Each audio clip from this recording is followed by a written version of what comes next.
D.C. Put your hands together again for Lauren Hill. That was unbelievable. This is going to be an amazing tournament. I can't wait for that draw to happen. But we have here next to me two-time FIFA Women's World Cup winner, Carly Lloyd. How are you? I'm great. Well, you played 360 times for the U.S. national team and scored 134 goals during an incredible international career. But you never had a chance to play the World Cup at home. So the men's national team, they have the privilege and opportunity to do that. So how much support are they going to get? How fantastic is that going to feel? Well, look, every soccer player's dream is to win a World Cup, to play in a World Cup. Our 2015 World Cup felt like we were home in Canada. It was an amazing World Cup. I've got some of my teammates here in attendance. Jill Ellis, that coached us during the 2015 World Cup. This is going to be the biggest and best World Cup. I don't think that we all know what's going to come. And these players, U.S. players in particular, have to harness that opportunity. This World Cup on home soil doesn't happen very often. And, it's going to be exciting. It's going to be amazing. The team had a really great last window. I'm looking forward to watching them play. But this is going to be an unbelievable opportunity that they have to seize. Amazing. Well, it's the impact that this World Cup's going to have on women's soccer is going to be phenomenal. What are the takeaways that you hope that at the end of the World Cup that impact leaves here in the U.S.? Well, we've seen every World Cup. The footprint that it leaves, not just during the tournament but afterwards. We saw it in 2015 in Canada. The way that our league exploded after that, the NWSL continues to thrive.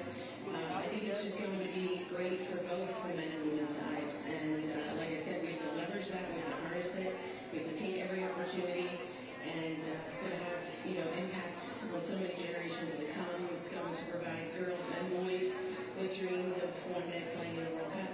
Amazing. Well, thank you so much. And Kevin, Heidi, back to you guys. Thanks, Sammy. Okay, we have the trophy. The three host nations have already been drawn. I think we're ready for this. Well, apart from your fan, we haven't said it, but you are a world famous fashion model and a TV personality. Yes, one time, please.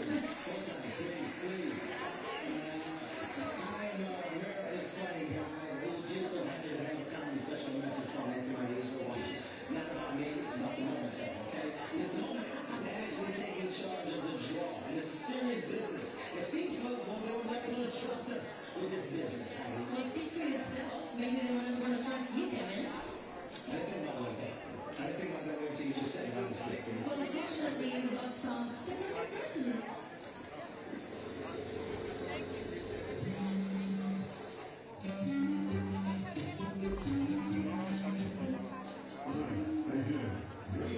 We are so excited you could not find Roy. How are you feeling?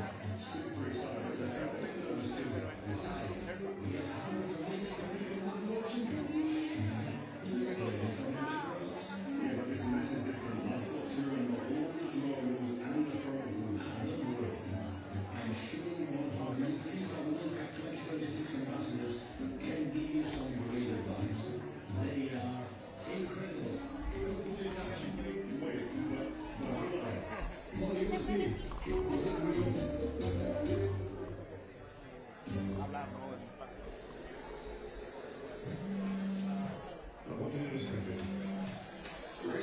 Rio de Janeiro, FIFA Fofio, PS tu quiero. Your FIFA World Cup 2026 U.S. Ambassador, Purdue.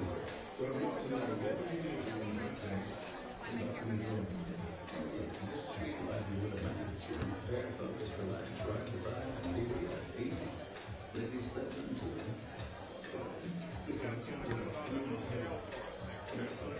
Nervous?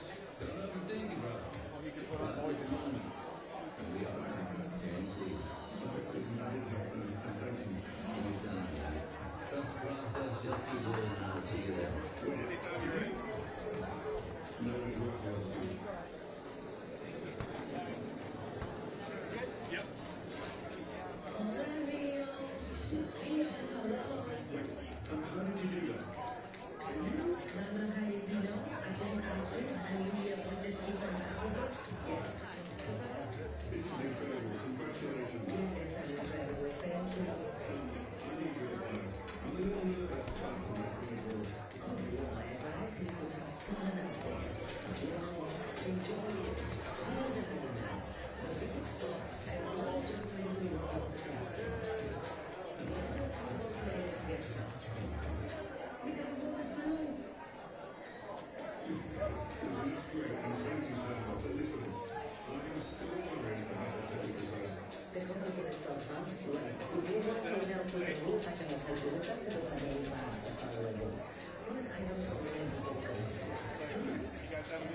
real. I will have them touch you. Oh, trust me, dear, you will be amazed.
I played soccer my whole life, and so the second I held on to the ball, it's like instinct to be like.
That was the best chance to save the world. We were trying to save every other major college football football game is no longer there. As you know, that's the last one. Litigation in the way of.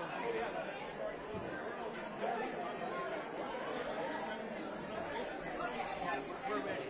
We're ready. You know what I mean? You know that's so funny. I'll say it again. Right, exactly. Right there.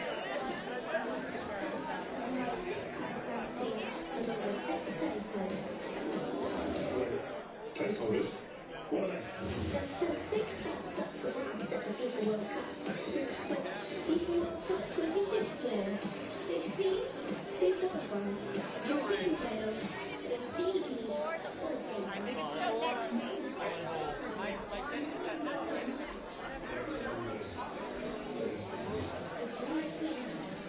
Oh, great. We have this on camera. Oh, that's good.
European teams.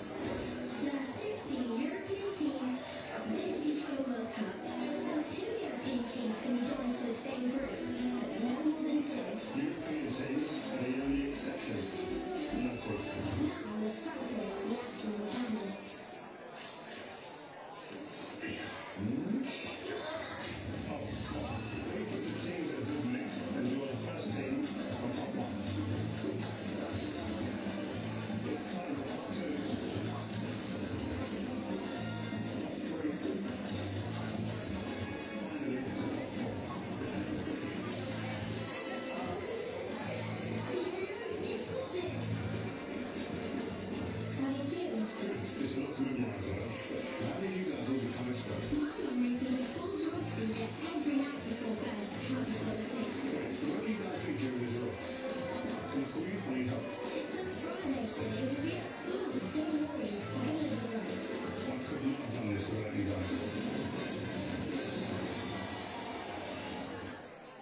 That was your big moment. This is a really big moment for me, Heidi.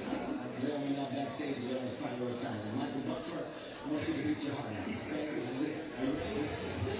A national hero. He redefined the game. He played a winner for Stanley Cup. Hockey's ultimate weapon. He's also known simply as the Great One. Ladies and gentlemen, Wayne Gretzky.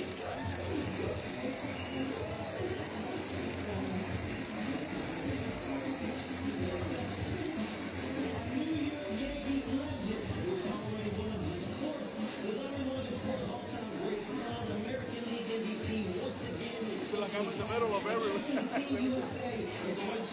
My picture live. Oh, yeah. Oh, sorry.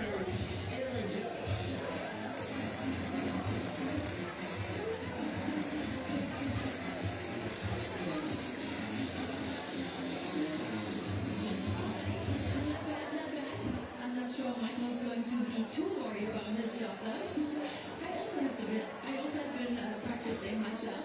Cue the music.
Yeah, we're so excited about it. Soccer is growing so big in Canada right now. We're very proud of our team, and we're looking forward to a great tournament. Correct. Hey, Ahmed, I hear you are a huge football fan. So who do you have your eye on for this tournament? Wow, there's a lot of great teams out there. Definitely looking forward to seeing the USA do their thing out there. But, you know, Argentina's going to have a special group, and looking forward to that. Expecting that answer. Exactly. I mean, Shaq, like Aaron, I know you played American football growing up. You got Tom Brady behind you on your right-hand side. Do you reckon he would have won a few more Super Bowls if he had had you on his team? You reckon? I was talking to Shaq. Yeah, definitely. No, they're going to win the Super Bowl. Oh. David Beckham. Okay, listen, it's going to be a final draw, I can say that now. Tom, great to have you with us now. I know you're very familiar with football. We're going to talk about the award of the Ballon d'Or. Look, can you just tell us how big a deal this is going to be for North America? Yeah, certainly incredible to have this incredible event come to North America, and we're all counting down the days. You know, there's huge anticipation always for this event. This is, I believe, in America. It's going to be unlike any other event that America's seen. Indeed. Okay, so Rio, are you ready? Yeah, I'm ready. I just forgot my pen. Yes. Yeah. Grab it. Yeah. You ready? Step on. No, another way. Okay. Thanks for having me. It's a serious thing, man.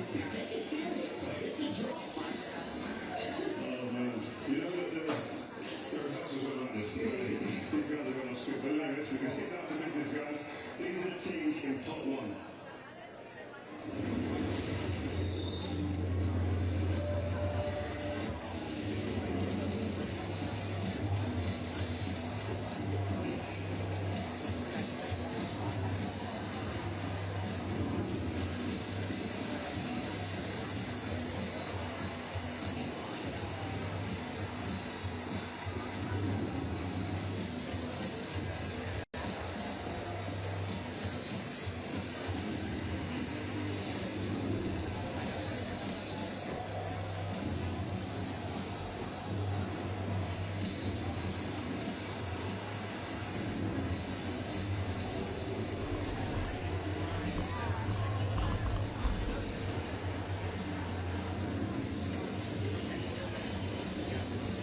test. There are 19 still to be drawn. Right, Sam, are we getting that? That's right, but one thing to remember with the draw, as per the draw procedures, which we all so perfectly taught earlier on, the four top teams in the FIFA Coca-Cola World Ranking will be drawn in a way where the top two, Spain and Argentina, must be drawn in different pathways. So that means if they both win their group, they will only meet in the final if they make it that far.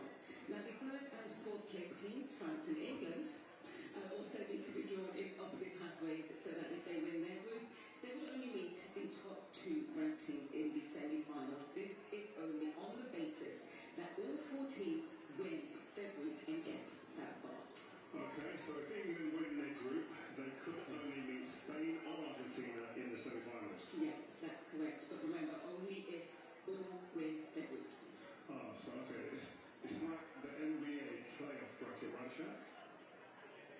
Listen, so everybody watching this in the world, it is time right now. The FIFA World Cup 2026 technical draw powered by Aramco. Tom, it's your turn, man. Let's go. Ready? Yeah, hot one, we're starting.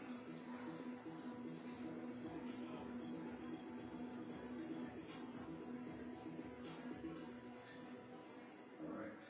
First up, Brazil. Look at the cheers. The triple five-time champions are the only team to have participated in every World Cup and lifted the trophy in Mexico in 1970 and again here in the US in 1994. Carlos Ancelotti, he's Brazilian team going to pop the Group C in position 1. Good start that, Tom. Good start. All right. Next ball.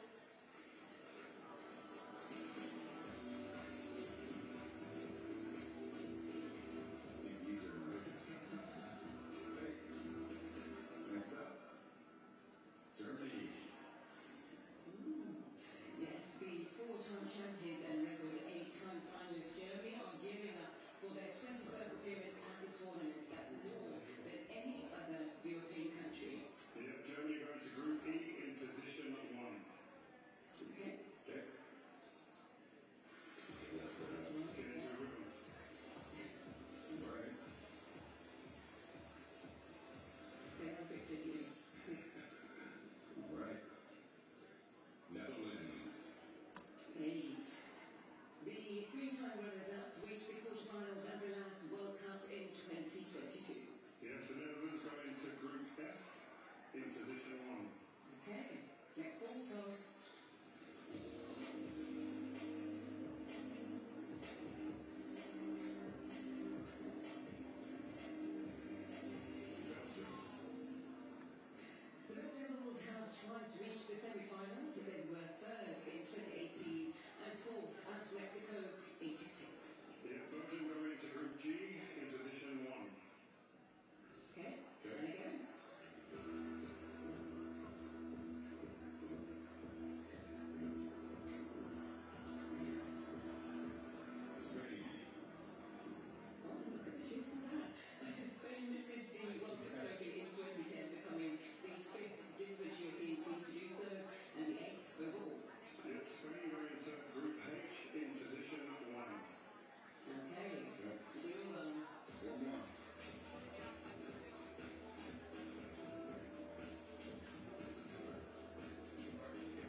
Australia.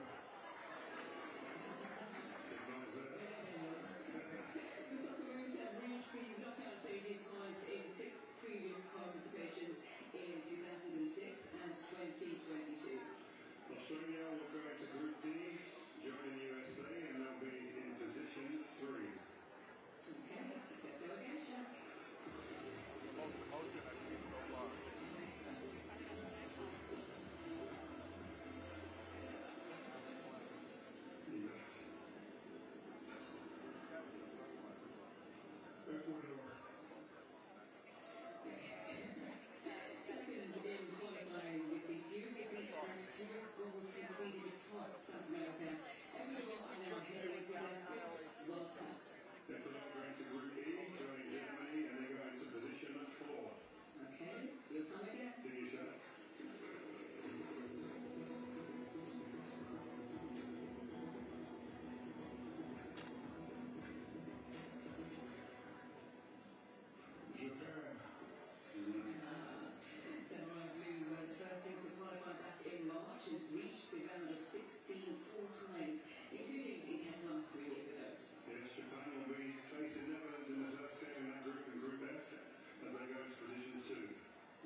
Look at me. We have to skip Group C because of Morocco being from the same confederation.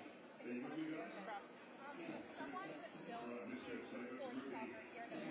What does it mean to have the World Cup return on American soil and in LA? Yeah, no, I'm so excited to be one of the host cities, obviously LA and host countries, just to bring the World Cup back to North America, to show the rest of the world how much the sport has grown in this country. And I think, we're excited here in Los Angeles, and just finding out, obviously the opening match here in LA, the U.S. will be playing Paraguay, and I think there's already a buzz about it, and as we lead up to the first game here, it's going to be amazing.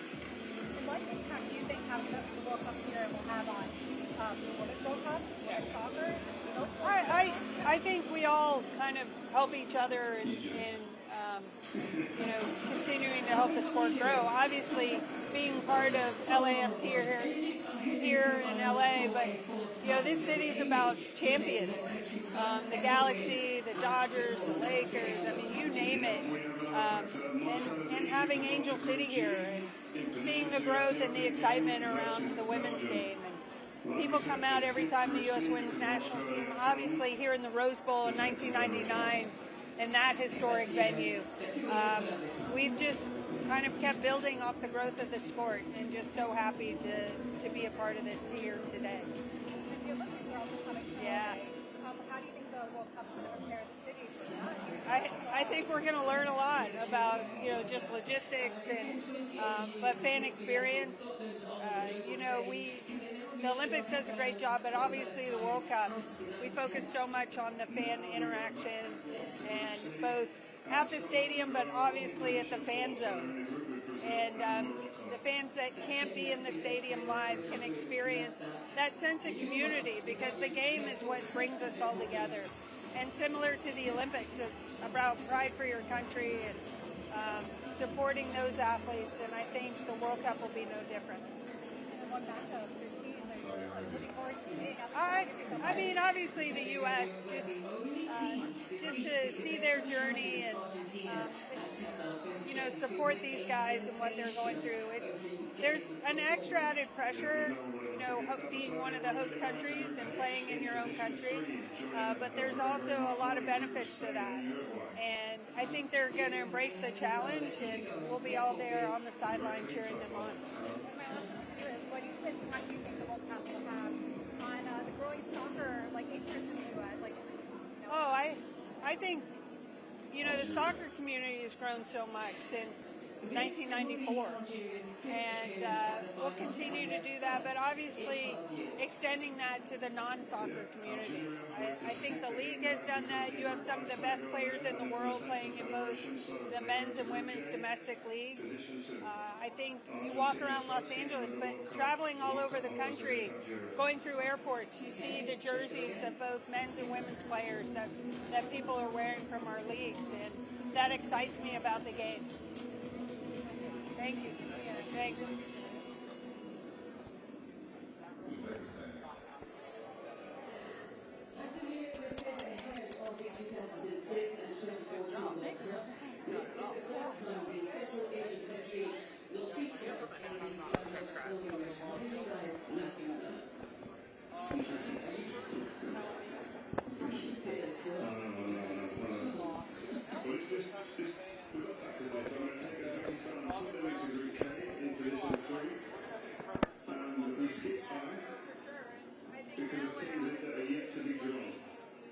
So we're waiting for the team to be drawn in the next spot, so we'll have to move on. Back to you.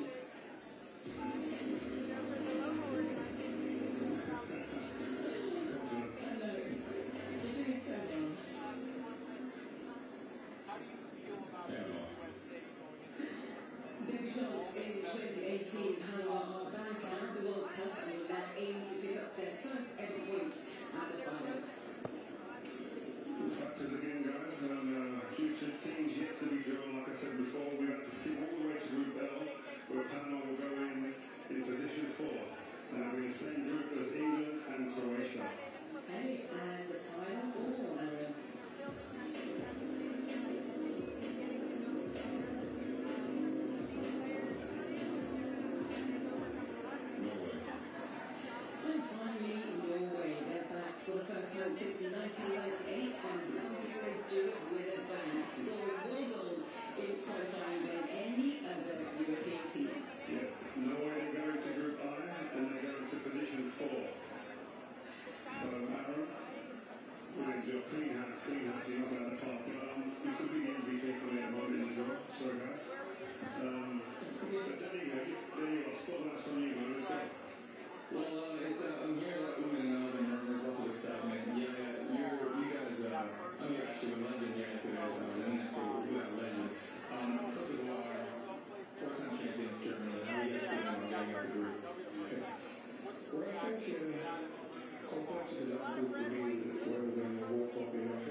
A place of more than half a Curaçao's 156,000 population could fit into the New Jersey Stadium, where the FIFA World Cup 2026 final will be played. Curaçao will go into Group E in position 2. And one of the factors they are, we were definitely witness against Germany before we go into the factors. We skipped D because every single group must have a European team. So that's why we've gone forward to Group E and missed out Group D.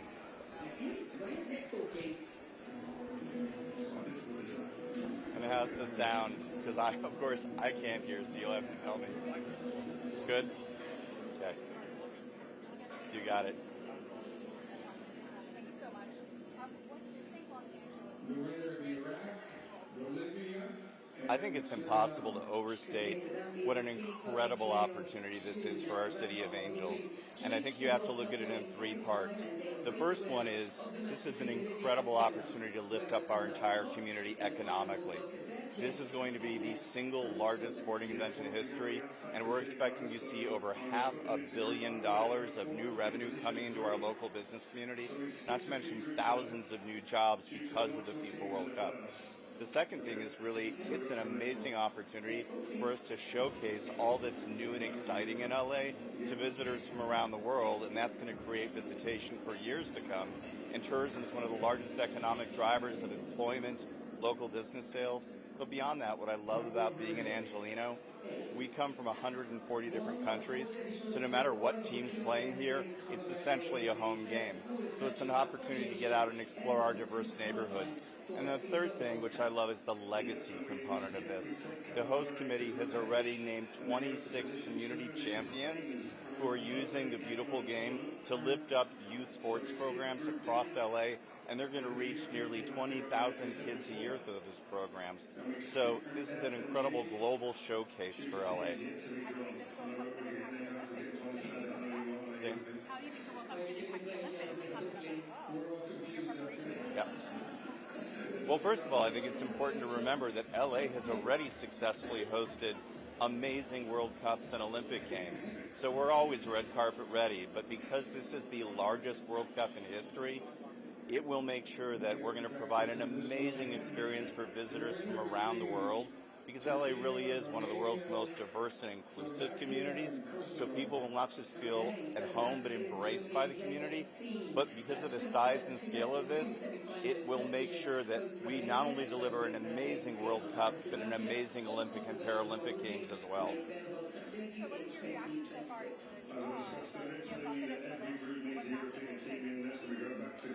I think this is going to be one of the most competitive World Cups we've ever seen.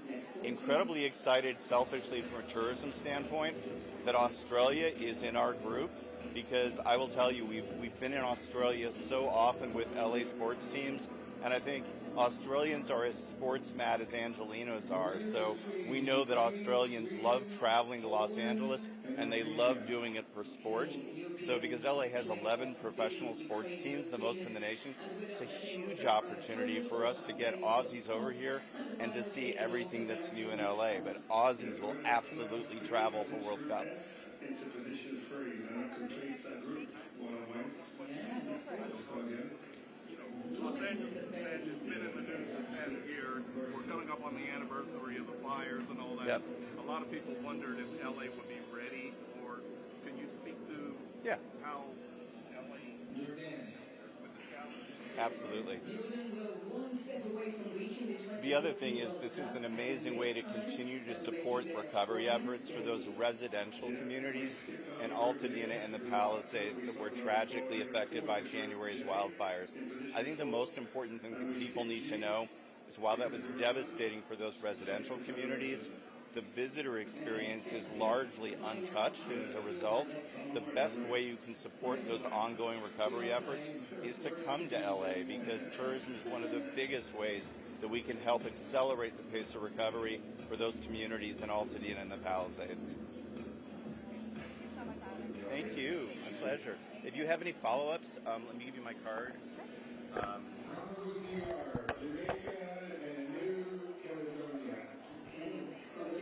Thanks for your time. Thank you. All the Thanks best. for the last All the question. best. Thanks. New Caledonia now represents that final will advance to the World Cup. Yeah,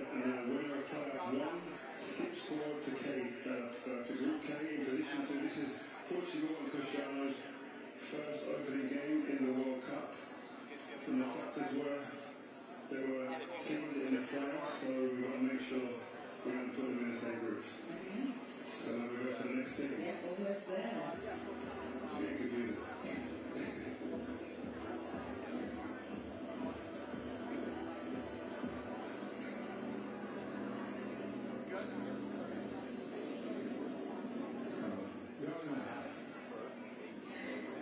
2010 quarterfinalists are known as the Black Stars, a reference to the West African country's flag, and they've now reached 5 out of the last 6 editions. So this is the last factor of the draw. You please to those guys, and we skip Group G. We go to Group L, position 3, and that completes England, Croatia, and Panama's group. And obviously they couldn't go into the group with Egypt because they're from the same confederation.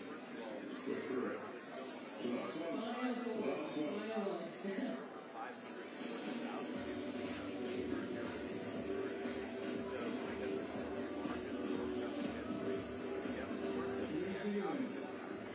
And finally, New Zealand, thanks to the expansion of the tournament to 48 teams, the All Whites are the first team ever from the island to secure a direct qualifying spot. So there you have it, guys. The last team in the draw has been pulled out. New Zealand going to Group G in position 4. So Wayne, great job. Well done. Thank you so much. What a great job by the great one. Danny, we're going to come to you again. Well, really, you guys did a great job up there. I want to get off the groups now, and I'm with Ghana, Stars, and Majiana. When you look at that group, do you think the Black Stars are going to make it to the knockout stages? Well, I think it's a very tricky group, but all the 4 teams want to qualify, and definitely, optimistic about everybody wants to qualify. So we'll do our possible best to qualify to the next stage. Amazing. Well, thank you so much. Rio, and I feel like they're going to beat England. It's tough for me. You feel like what? I feel like Ghana might beat England. This is what I'm saying. That's my first prediction. Well, I'll see you backstage. We'll talk about it. Alright? So that concludes the draw, guys. And wow, we have some fantastic matches to look forward to in Canada, Mexico, and the US. Yes, we certainly do. And what a job from our 4 North American boys. It was an honour to share a stage with them. Please show your appreciation for Tom Brady. So that's 48 teams, 12 groups. Let's recap them all. Let's go. The 4 nations in Group A are Mexico, South Africa, Korean Republic, and the winner of Playoff D. In Group B, we have Canada, the winner of Playoff A, Qatar, and Switzerland. In Group C, we have Brazil, Morocco, Haiti, and Scotland. Group D, USA, Paraguay, Australia, and the winner of Playoff C. Group E, we have Germany, Curacao, Cote d'Ivoire, and Ecuador. In Group F, the Netherlands, Japan, winner of Playoff B, and Tunisia. In Group G, we have Belgium, Egypt, Iran, and New Zealand. And Group H, we have Spain, Cabo Verde, Saudi Arabia, and Uruguay.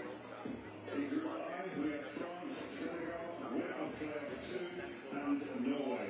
And what an amazing group we have. Let's look at Group J, Argentina, Algeria, Austria, and Jordan. In Group K, we have Portugal, winner of Playoff 1, Uzbekistan, and Colombia.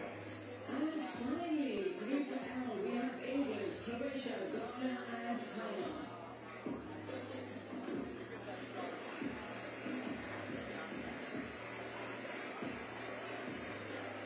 Okay. Well, that was pretty exciting, wasn't it? Alright, I had a good time with it.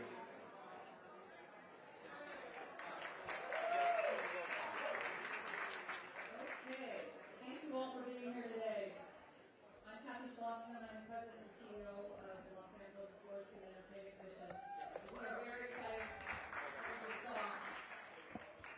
Over the next 3 years, Los Angeles will be hosting the world's biggest events, the NBA All-Star, the U.S. Women's Open, the World Cup, the Super Bowl, the Olympic and Paralympic Games. No other city in the world is hosting this many world-class events in such a short span of time. 8 years ago, when we threw our hat into the ring, along with 22 other host cities, to be part of the bid to host the World Cup, we didn't realize that we would get it. We got the U.S. men's national team home opener, kicking off the tournament in the United States. Today, we found out what countries our USA team will play, and tomorrow, FIFA will officially announce the group stage match schedule, and we will find out what group stage matches will take place at SoFi Stadium in our market. We are excited about the economic impact this event will bring to the region, to to our hotels, to our businesses, including contracting opportunities for our local suppliers through our Business Connect program. We are excited about the media attention and the opportunity to showcase our city on the world stage, leading up to and during the 39-day tournament. And we are excited about creating opportunities for everyone to participate through events like the official FIFA Fan Festival, the official fan zones, and 39-day calendar of World Cup themed events taking place throughout the region. And we are excited about leaving a legacy behind that extends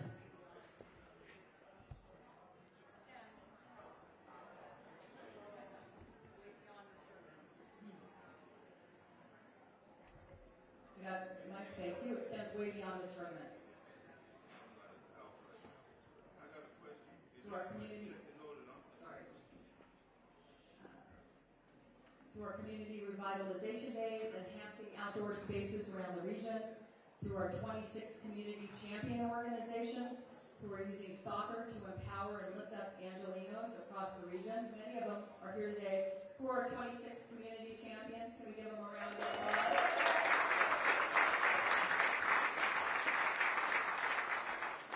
And through our Grow the Game soccer clinics, free clinics for youth, for coaches and officials to elevate skills, build confidence, and spark passion for the game. Our first coaches clinic kicks off tomorrow with 150 coaches at the LA City College. And thank you to the LA 84 Foundation and Play Equity Fund for partnering with us on this program. But none of this, the World Cup in LA, the fan celebrations, the legacy programs, would be possible without the support of our foundational partners. Our foundational partners make it possible for Los Angeles to host events like the World Cup that bring this economic impact and community impact to our region. And today, I am thrilled to announce and welcome our new partner, Amgen, as our official biotech partner and Los Angeles World Cup 2026 host city supporter.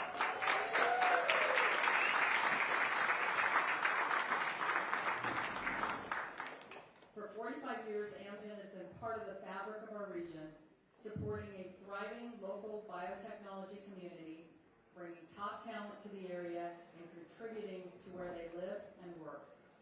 They fight some of the world's toughest diseases: cancer, cardiovascular disease, inflammatory illnesses, even rare diseases, that make people's lives fuller, longer, and better. In partnership with LASEC, Amgen will champion all of the community programs I just mentioned and will participate in official fan events across greater Los Angeles, sharing insights on how science and smart health choices can help athletes at every age and level perform their best on and off the field. Please give a big round of applause for Amgen and Chris Collier, who is representing Amgen today, and all our host city supporters, LA Metro, LA Tourism Marketing District, Archer, and Amgen for their tremendous support to make these events in Los Angeles a reality.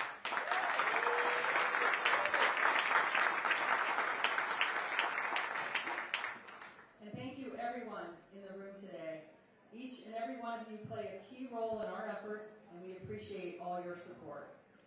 And finally, I'd also like to welcome our newest LA World Cup 2026 Community Ambassador, none other than the U.S. Women's National Team legend and one of our panelists today, Mia Hamm.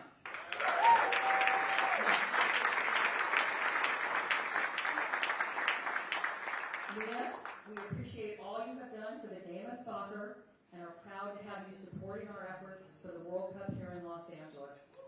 I'd now like to welcome back Warren Barton to the stage, along with our special guest to give you a little commentary on what you just saw, Mia Hamm, LA Galaxy head coach Greg Vaney, and LAFC co-president and general manager John Thorrington. Take it away, Warren.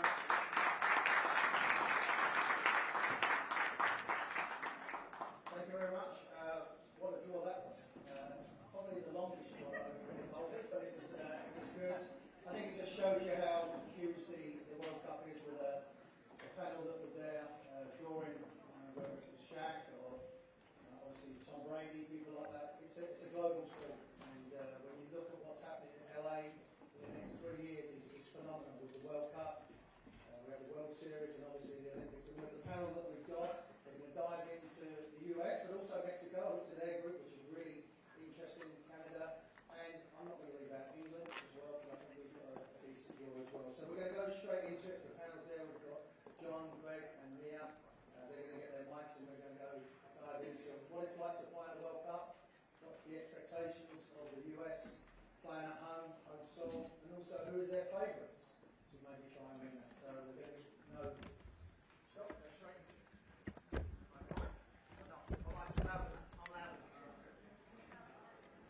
I'm going to start off at the end with congratulations as well being on the panel. It seems like you're on a panel with a lot of teams at the moment, and you like this stuff.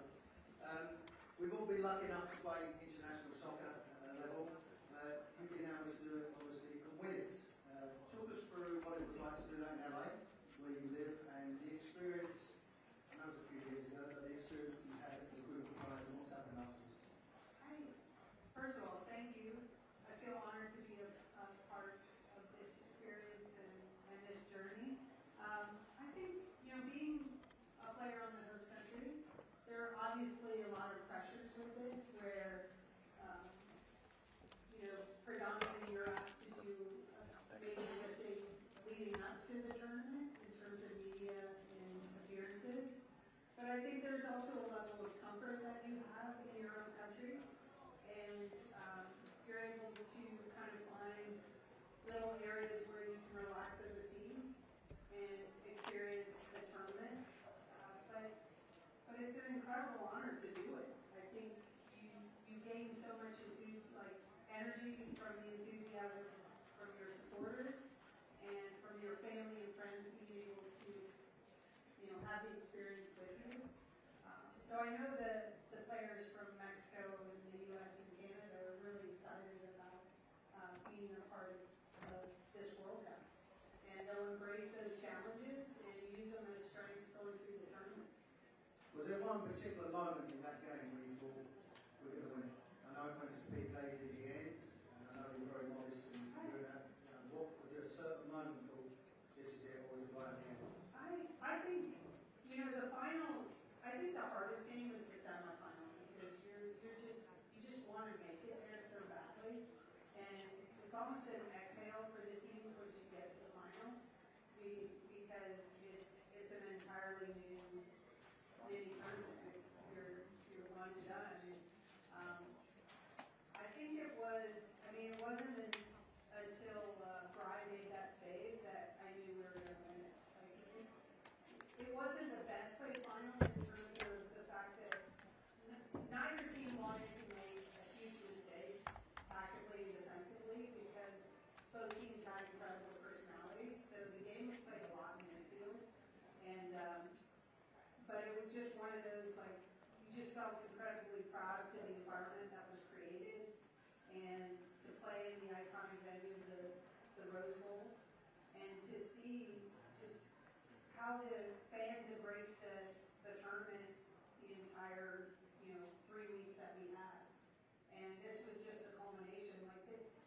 Prior to the game, the women's game, and obviously soccer in this country won with that experience. And that's what we were most proud of.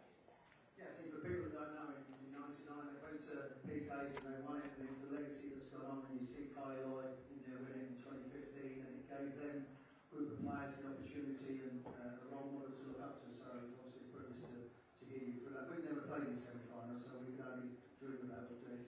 John, I come to you. Obviously, LAFC, being in the community, knowing exactly what boxes to tick about your fan base.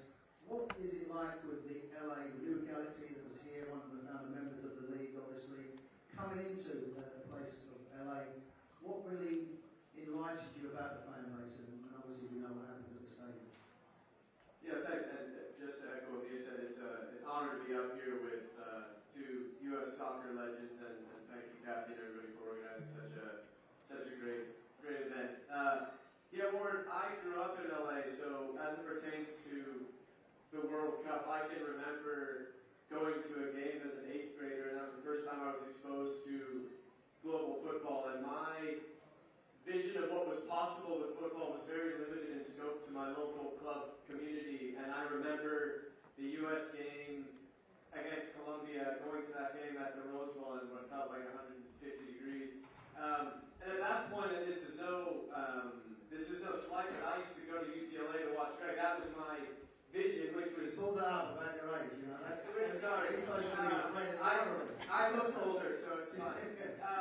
But no, I think now just tying it to today is now to think back to what that was like as a 14-year-old, and now think we have another World Cup coming to be played at SoFi, this beautiful new stadium, and to think on the back of that World Cup, we had the birth of the Galaxy, and now to think 30-odd years later, we now have two top-level MLS teams, in my opinion, the absolute best and most intense rivalry certainly in our league and maybe the region.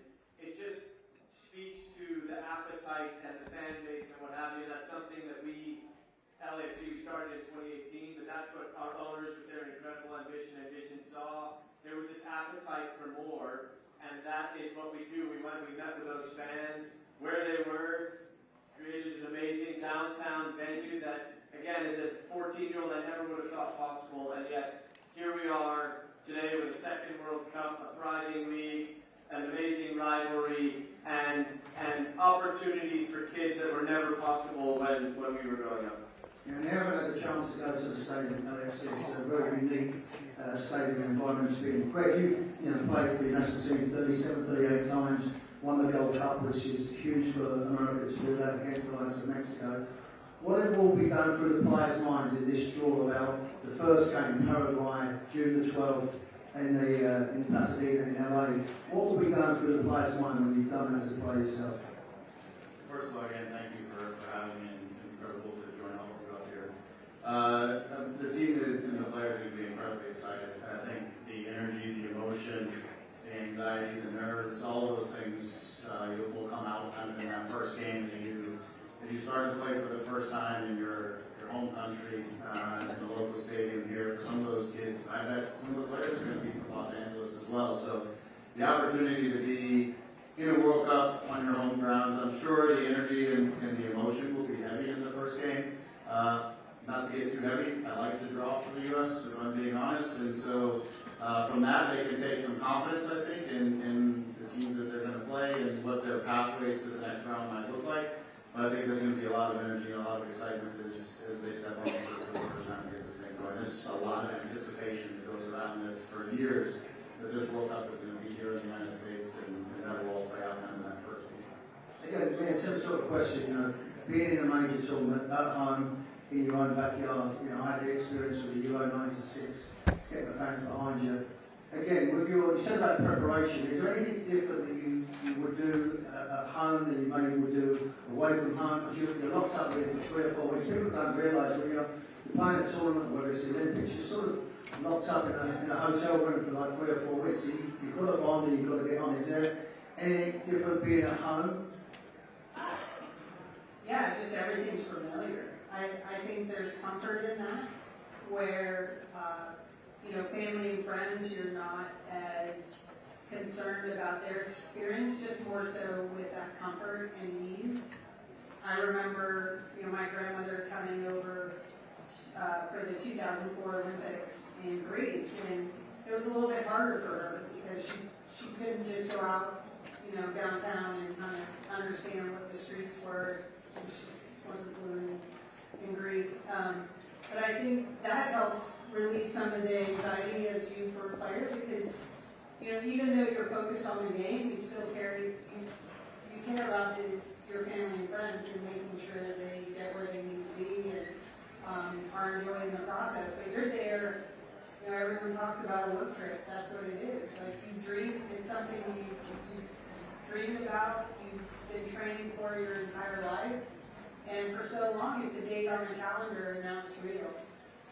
And so everything that you do from the moment you step into that camp prior to the first game impacts your performance. So you take stock in making the right decisions, and that's what the staff does as well to alleviate some of those stresses that you have with family and friends. I know for us, we had a contact, and that if family and friends had any questions, they didn't go to the player first. They went to the family contact because you're there to focus on playing.